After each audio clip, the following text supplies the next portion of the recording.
Hey guys, what is up? It's Dusty here and welcome back to another episode of the Daily Crypto News. And today, I'm not here to talk about the crypto prices, or I guess I kind of am, as we've recently seen XRP's price literally get demolished. I mean, you guys have seen it. Ever since they got sued, they've lost their position like crazy. Take a look at, for example, something that CoinMarketCap posted a little while ago, a couple hours ago. You can see XRP since 2013 or so has consecutively been in the top 3, alright? And actually, for the majority of the years that Ethereum has been alive, XRP was actually above. Well, at least CoinMarketCap is putting it out that way. 2016, XRP. 2018, XRP. 2019, XRP. It's only since 2020 that XRP actually started to lose, and, well, I think it's pretty clear to see what's happening right here, right? They got sued, they're losing their position, and I honestly think it's going to be one of the craziest redemption stories once they do win again. Or rather, the moment that they win and they finally put proper crypto regulation on the map in the US of A. Having said that, there's been a lot of people who are asking me, what is the next update? What's the next thing that just happened in the lawsuit? Well, all right, I got you guys. There's a couple of things which actually recently happened here, one of them even being like a couple hours old. So let us quickly go over everything that came down in the last couple of days regarding the Ripple v SEC lawsuit, but we actually have a lot more in this video. So if you're interested in XRP, XLM, and just crypto news in general, make sure you watch this video all the way through. The defendants requested that its response to the SEC's opposition to the amnesty motion to be filed publicly. Judge Torres has given the SEC a chance to propose its own redactions to the defendant's response by June 23rd, both letters below. Judge Torres is saying that before she lets the defendants file the response publicly, the SEC gets the chance to say if there's something in the response that should not be public and why. She wants to see that the SEC wants redacted, or what the SEC wants redacted, and then rule on everything at the same time.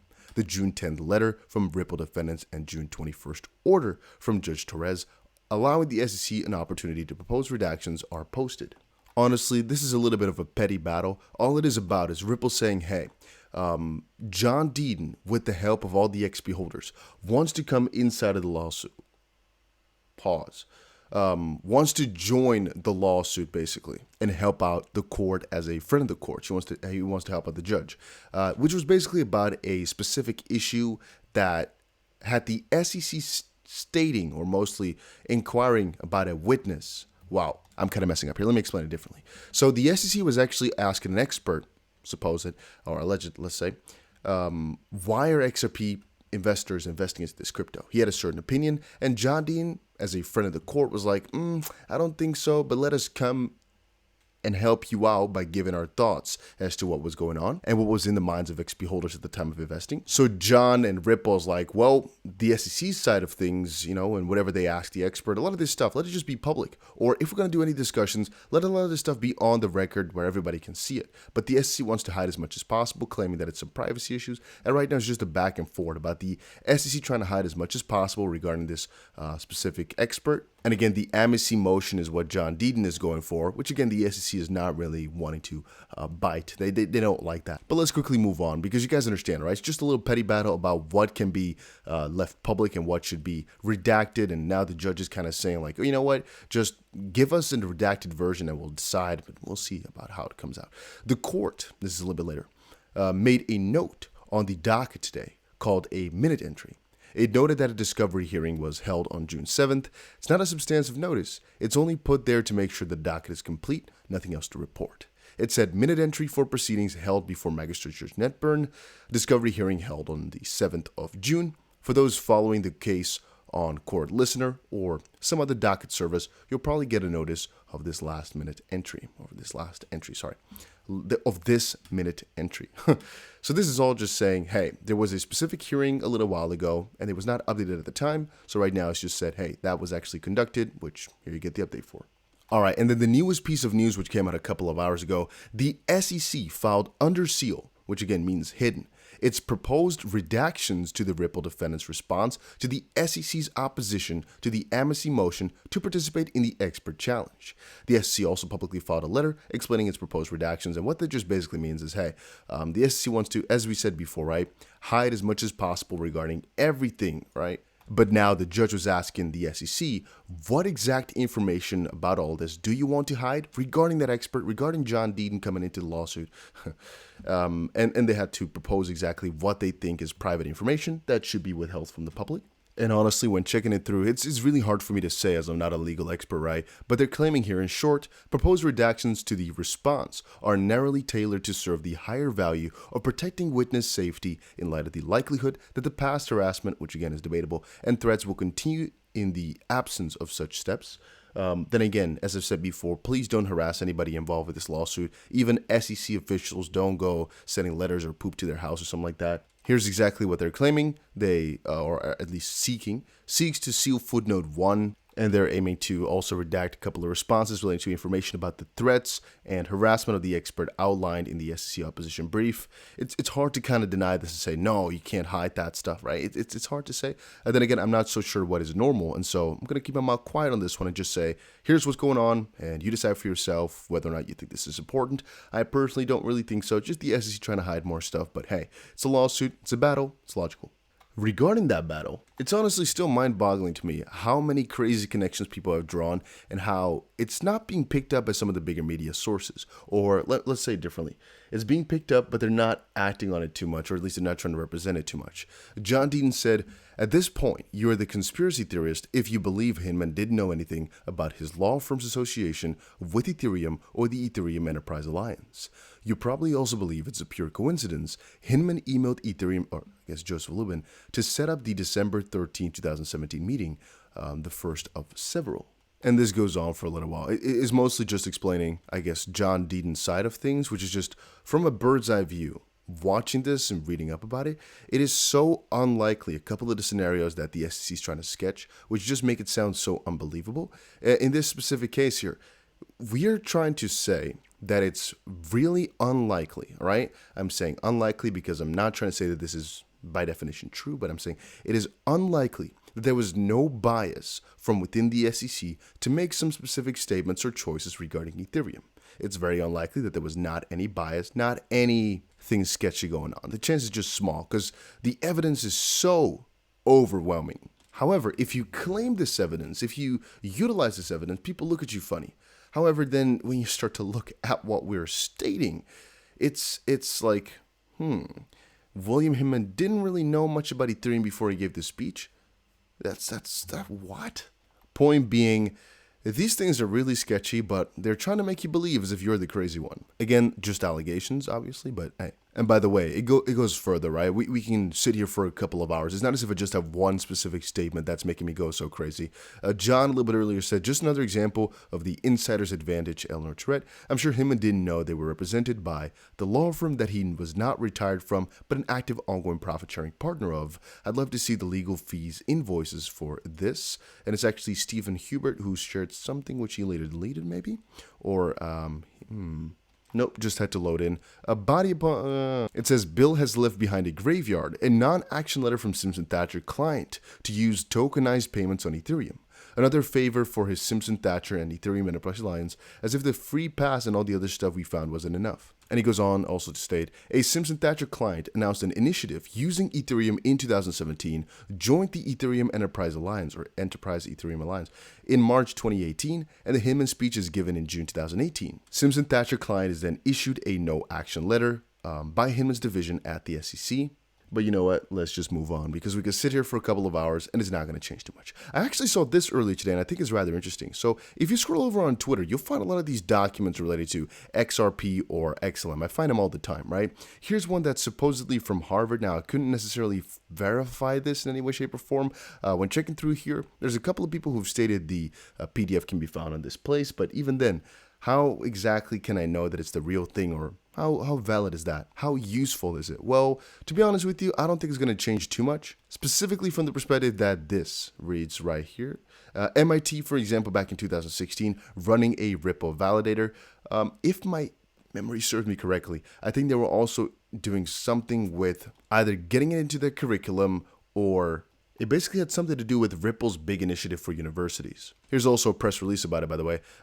How MIT is using Ripple to push blockchain research beyond theory. MIT has moved its blockchain research from the theoretical to the real world with a project announced early this week with Ripple. You know what I also think is funny about this? When you start reading through this and start kind of thinking about it, this is 2016, a lot of these statements, right? To me, it's often very funny how crypto has grown so ridiculously much in this time span. And specifically when I look back at my own YouTube account or my own thoughts from 2016, 17, and now, it's funny how a lot of the news, the narrative, and things have changed. Back then, I didn't really tell people about crypto whatsoever because, well, what is the chance of them knowing about it, right? It's rather small.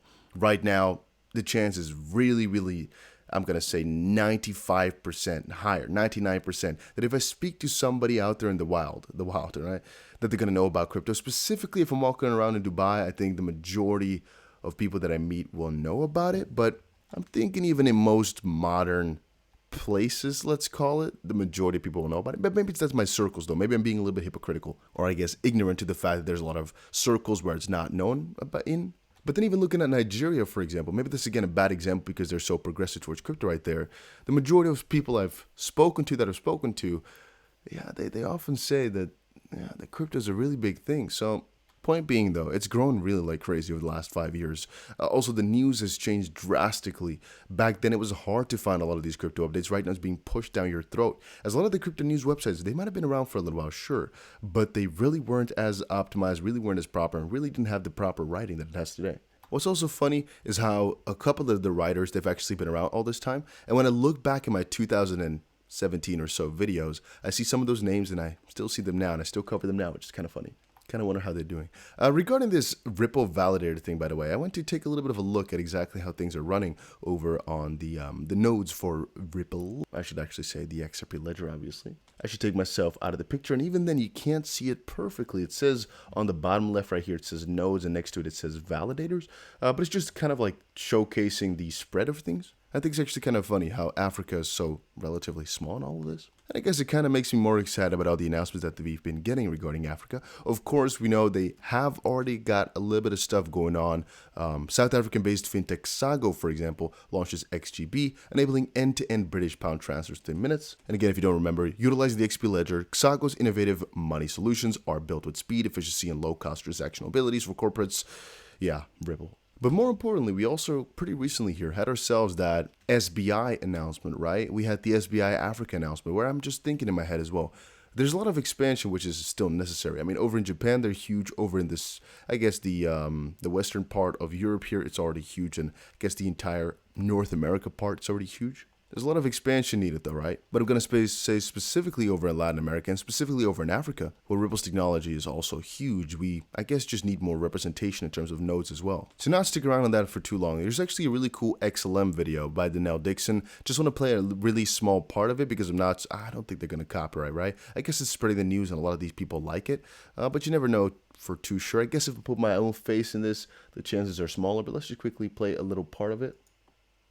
If we can. I'll tell you that there's been a lot of FOMO internally for the last couple of years, given all the cool stuff that's happening. We are building smart contracts into the network. That's going to feed you liquidity into payments. That's going to happen later this year. We have an automated market maker in the network as well that folks can leverage from a wallet standpoint. You can have wallet interfaces there. There's also the DEX, and so those are leveraged for payments. All those things exist on the network, but they actually feed into the value of the payment network because they create that liquidity and making sure that the markets are going to be robust. But it's not easy. And it's also sometimes you do get a little bit of FOMO because there's so much other cool stuff that we can focus on. But we have spent the vast majority of our time really focused on building this payment network that we want everyone to be able to leverage.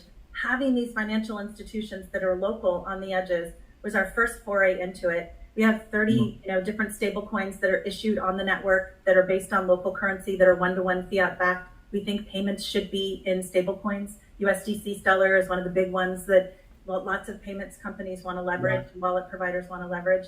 But I think that there's a couple reasons. I mean, I can't tell you what's in the ethos and thought patterns of other folks out there, but I'll tell you that when you're staying focused on this, this isn't the thing that gets a lot of attention, even though it should. It is the thing that is going to bring the masses to blockchain and crypto. It doesn't get a lot of attention because it's just like, I think it's table stakes. It's the thing that we need to have to be able to really solve the problems that we see in the world. Honestly, that is a banger. All right. What a wonderful woman in the way she speaks, right? I think beautifully explained. beautifully. This is what a lot of people are forgetting. That whenever I talk about XRP on this channel, a lot of people think I only hold XRP or I think it's the only thing that's good. Obviously, that's not the case, but very often people forget how huge XLM actually is and the entire Stellar ecosystem, and I guess also ethos in that sense, the word you just used, replicating that. It is crazy what these guys are building. But also, it's such a different sector than Ripple is doing. A lot of people are forgetting that. It's not the same. They're not competing for the exact same sector. Both can survive in this modern landscape. It's not really too big of a trouble in any way, shape, or form. But beautifully said with what they're building and how the FOMO is coming in, kind of. But also, this stablecoin part, in terms of real utility of your network, I guess it's such a smart move that they've made. And honestly, it's hard to kind of think of Stellar not being a part of the crypto realm anymore, purely because of all the action that they do have with those stablecoins. And I can honestly see a very big part of the use case remaining in that sector of just kind of like, I guess, how Circle, USDC, how the connection is there forever, but it mostly is on Ethereum still, right? Because most people use USDC on there. That eventually going to turn around to Stellar because it's a lot cheaper. And Stellar kind of becoming a household name because of that reason. It's just something cool I sometimes think about. However, big shout out to Justin R. at Sensible for, I guess, conducting the interview. Or it was Danielle Dixon who did the interview with him. I don't actually know. But yeah, this just screams to me mass adoption. And specifically when she talks about the nearest features on Stellar coming up. Network that's going to feed you liquidity into payments. That's going to happen later this year. We have an automated market. Let's With a cash-based economy, you need feet on the ground. You need local agents to be able to help solve that. So we've actually, this has just been our focus all along. Look, I'll tell you that there's been a lot of FOMO internally for the last couple of years, given all the cool stuff that's happening. We are building smart contracts into the network. They're building smart contracts into the network. Things are going great, guys, for these people. It's going great. There's actually a couple of things I need to end off this video on. It's regarding Luna. One thing I should make clear here is I don't think that I've ever shilled Luna on my channel. I actually saw a couple of people state that. One thing to make clear is whenever I talked about Luna, the newest one, right? I always thought it was a kind of bad thing. I never really supported it in any way, shape, or form. I still hold my new Luna, but I still think it's garbage. Let's put that clear. I think the majority of my videos made that clear, though. The old Luna, at some points I thought it would do really well. Just honest talk with you. I had money in Luna. But it was never really my main coin or so. But that I think was mostly because I was late to the party. I think still that if you were early on Luna, it would have been a great investment. And you might say, oh, it was garbage because of Do Kwon. Is that the guy made lots of money, and you can kind of say he frauded us. He's putting on Twitter that there's a really big difference between frauding and just having some bad practices in business. All I can say about the situation is it was unfortunate, but the guy is still extremely wealthy though. And I guess at some point, people are starting to find it kind of unfair. I guess you can't really say I made money off of Luna because I literally only lost. You know, I put money into UST, lost everything. I didn't cash out. I still have my UST. And if you think about it, I'm not sure if this guy's a billionaire or not, but he's definitely got tens, if not hundreds of millions of dollars invested into seed rounds from newer companies, which most likely is still locked up. So let's say he has at least $100 million to his name. It says here, Justin, founder Do Kwon says in an interview that the whole Luna collapse has devastated him. And Martini guy has a pretty little funny response saying Do Kwon is still rich though. Yeah, it's kind of a interesting question, you know, whether or not he has the right to be devastated by this. I guess so, because his life work potentially just got destroyed. Then again, did he financially get wrecked by this? Can he now not pay his rent anymore? Not really. And that brings me back to one of the videos I just watched here. Fat Man is sharing a video that I'm not going to play for some copyright reason. I don't know how this TikTok stuff works. He says, I have personally spoken to 8 people who did exactly this. And what he's referred to here is a little video from this specific guy, whom I've seen a couple of times come around. And he basically says, hey, if you want to buy this home, then don't just go buy the home up front. Just go and put part of the money down for the house and put the rest into Anchor so you can always pay your mortgage. And that's one of the things I think is really irresponsible about crypto. But I guess it's, you know, the quicker you want followers to some degree, the more sort of stupid you got to make these things. Personally, I have a little, I'm just going to say it out loud. I don't necessarily like the guy too much for the videos that he makes. I think a lot of them are ridiculously stupid. But again, that's just my opinion on the matter. We don't have to like him to get the purpose. What he's saying is so irresponsible. You know, whenever I make a video about this, please, please, please, just slam dunk me and explain to me how dumb or irresponsible it was for me to do that. Because even though I honestly think his idea was not too bad, he's not really putting the risks up front with the yield, which I think you should if you're explaining to people that they should not just buy the house up front, but put it into a yield platform like this, which the majority of people understand has risk. And I can't hold him accountable. I cannot. Because if you're smart enough to watch this and invest in crypto, you should also be smart enough to understand that it's a risky business and he shouldn't be the guy to tell you. I just think from his side, it's a little bit unethical to not explain like, hey, it's giving you 20% a year, but then again, maybe it's just the medium, right? Maybe I'm being a little bit hypocritical as well, because maybe the more I'm getting into TikTok, the more I'll start to understand. They just make videos like this, concise, like just the way in which he did it. And there's a little, for example, part in his description which explained, well, but be careful though, right? In the same sense that not in every video that I've ever made, I've said like, but be careful when investing into cryptocurrencies. It is risky, because the way I make my videos, I have 99, maybe 95% of the people that watch my videos have already watched me before. There's not really many unique new people. So I'm assuming that you guys know your stuff. If you're watching an XRP specific update, it's not a little baby talk introducing XRP or so. We're talking about some some freaking lawsuit updates here, for example. I'm assuming you guys know your stuff, your schlicks, right? I'm not assuming here I have to explain to you guys exactly the basic principles of investing into new technologies. It's not the channel for that, right? And so maybe, maybe he was also only appealed by, let's say my audience is 35 plus. That's like it's going up from there. I think the most, the average age, I think, that watches like 44. A lot of these creators, I think, might be like 15 or so, the average age. But again, my thoughts. Because at some point, I mean, if you're 15, you can't really buy a $700,000 home that costs $70 to $200 a month. So, not sure if I just recorded that part, but I was saying that if you're so young, you can't pay $7,200 a month in rent. But I guess who gives a crap, right? I'm not here to teach anybody ethics. I'm most likely done a couple of stupid things in my life as well. But the most important thing is, he's done it, and let's just get over it, because, I guess he couldn't have known. Maybe he didn't know any better.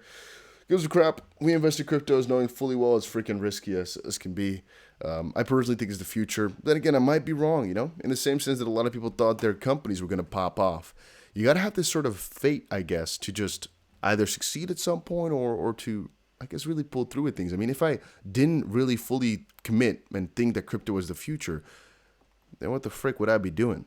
I understand how people have their doubts saying, no, but what if crypto crashes and whatnot? It's not like there's not even a 1% small chance in my brain that I'm thinking, oh, should I actually cash out to fiat because this crypto thing might not stick around? No, I'm not the guy for that. I've committed to this sector, I guess, a couple years ago, and I've not been out of it since. And the more time that passes by, the more I just get the confirmations from everywhere that this stuff is about to stay forever. And I only think it will get better as time goes on, not worse, but yeah. Short term, a lot of things might go bad, and a lot of projects will most likely die out. And Luna/UST was just one of the ones that got, I guess, unlucky or got culled before a lot of others will. But then again, invest in proper cryptos with proper utility. I think it'll be good. Can't promise anything, but that's what I'm doing. All right, guys, having said that, check out the links down below for all my cool stuff. You have Bybit, the exchange I personally use. There's a $8 million competition going on right now. If you guys want to join that one, make sure you check it out. If you're in America and you want to buy XRP, I think we have BitTrue and KuCoin. Links for those are down below. I think you can use those over in the US. Don't quote me on that, though. And if you want some other updates regarding the price and my trades, for example, I honestly recommend you guys to go ahead and check out my Telegram. A link for that is down below too, and I provide a lot of crypto price updates and whatnot. I also made, I guess, everything quite clear in this next move for Bitcoin video, where I basically explained my long position and the trade, the breakout trade was going to take, which is playing out right now the way I predicted it or anticipated it. I also explained to you guys here the most likely scenario, and as of this point, exactly that is playing out. But if you're interested in trading, just make sure you check out my Telegram. Make sure you keep up to date with my more so trading videos. They'll be titled accordingly. And that was it for today's video. Hopefully you guys all enjoyed it. See you guys later.